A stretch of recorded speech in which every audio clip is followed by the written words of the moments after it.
$2. His life worth, less than a combination of crack and desperation, made him a prime subject. Too touchy for his family, see, she pled insanity, but never served her time. Do you know what it feels like to lose your idle thoughts and lost dreams defined by cries and dry screams? No explanation, see, he had the occasion to be a gentleman, but the door that he held for her hinged its casket. He never asked for it, bled to death at his favorite party store, his DNA forever etched in the pavement. This was now his ghetto walk of fame and his last celebration, his funeral. She knew he was vulnerable, so she stalked him, snickered while walking him into dying. Had two sisters in a courtroom screaming, why, to the judge, because he must have judged her by the value of his Timex. Gave her 1 year less than 9, and she got off. But I need to know where she got off taking his life. Never gave him a chance to wipe up his chest. They cut up, massaged his heart with rubber gloves. He gave up.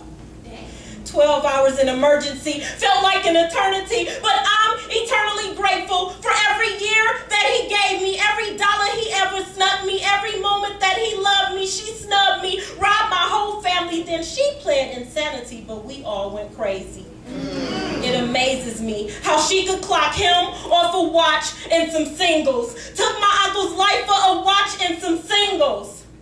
I remember I wanted her dead, and had the opportunity been given, I may just have taken it, because make no mistake of it, this was my uncle, and I wanted nothing more than to have him back. But this misguided soul shot him in the neck, left his body hemorrhaging for visual recognition. His condition, non-responsive. Our response, Judge, please don't let her go, but through it all, I wish that I could call Tyrone. But you see, he ain't coming home.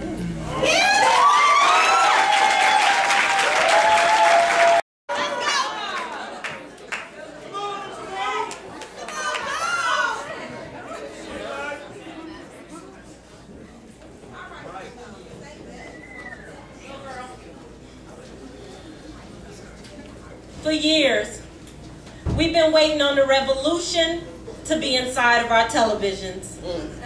So now the government has finally given it to us in analog.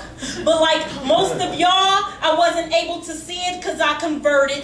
They made it so urgent that we switched to digital, and oh how pivotal the moment when we had a black president on the horizon. Now everybody's got the network like Verizon, and they following us, stalking what we all watching. Now nobody can hear Barack talking because they never switched him. Kept him on the channels with no signal, visual distorted. I mean, what could have been more important than a conversion? It's not like it was a diversion from unemployment or foreclosures, because as long as you can see Oprah and Dr. Phil, you're good. And maybe if you don't have TV in the hood, you won't see the crime rates, because clearly hatred and disillusion come in HD now. And that child without a father is better off with good graphics, so maybe he won't witness the traffic his cracked out mother brings to their residence. And for those that were hesitant, your coupon has expired, but no bother, the government was gracious enough to grant you an extension. So even if you've lost half of your pension this year,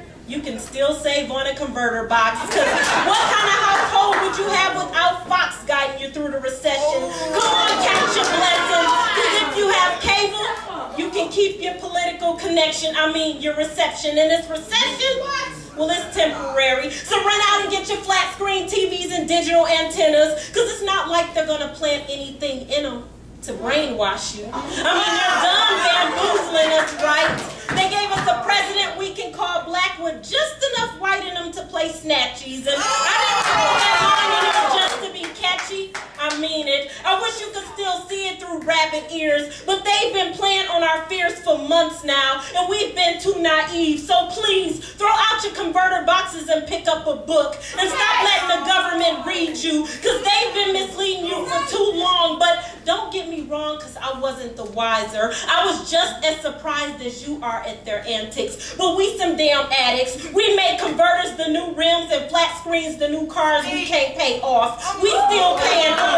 So thank God they got a rent-a-center for the loners, because it's not like most of us will ever be owners anyway, unless we stop being and recognize that although the revolution has something to do with TV, it doesn't have to be televised.